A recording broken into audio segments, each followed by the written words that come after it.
So the title of my project is There's Something in the Water. So the problem is, due to our school being built in 1948, it's really important to see if the water is safe to drink. So recently, elementary schools in Virginia Beach have been found with very high lead levels. So my research questions was how does the water quality differ from bottled water, which was my control?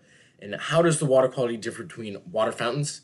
How does the water quality differ between water collected in the early morning and late afternoon?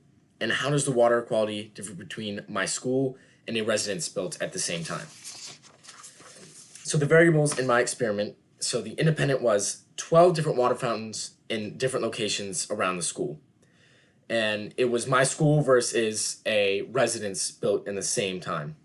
And the dependent variable was 14 chemicals that I tested, which consisted of lead and nitrate and nitrite, bromine, all sorts of things. And the control was Deer Park bottled water. So the materials I used were 90 milliliter plastic water collection tubes with lids, Baldwin Meadows 14-in-1 water test kit, powder-free exam gloves, and Deer Park bottled water. The procedures I conducted were using 90 milliliter water collection tubes to collect water from 12 different water fountains around the school, representing all of the school building. So I collected one sample from each water fountain at 7:20 a.m. and one sample from each water fountain at 2:05 p.m. And we collected 5 different samples from the residents. And we also collected one sample from the Deer Park bottled water. We tested each sample using the test kit for 14 different chemicals, and we followed the instructions on there. So the data showed that there was no real difference in any chemicals between water fountains, and there was no real differences in chemicals by the time of day. And there was no real difference between school water, the control, or the residence for any chemicals except for pH and chromium. The pH was pretty acidic across all of the fountains. It was all below 7, around 5 and 6. And which will lead to chromium, which was the other thing. And the EPA limit is 0.1 parts per million.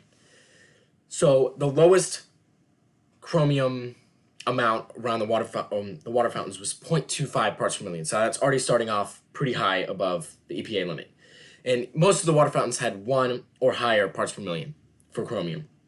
So there's 3 different types of chromium. There's 2 hexavalents and 1 trivalent.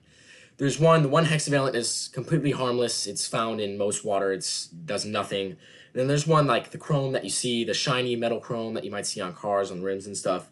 And then the last one is trivalent chromium, which can cause some sorts of cancer, stomach ulcers, skin ulcers, nausea, a lot of stuff that you do not want in your body that could be found in the water. And so the only way we'd be able to find this is if we were to take samples and send it off to a lab, and then they would send you results back to tell you what type of chromium it is.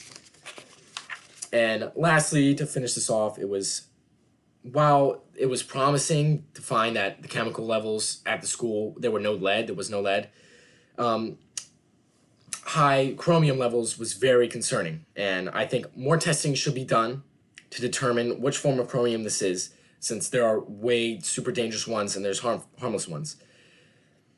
And water with low pH and low alkalinity can lead to this corrosive amount, which will lead to chromium. So the EPA, it's a lot to be tested. Thank you.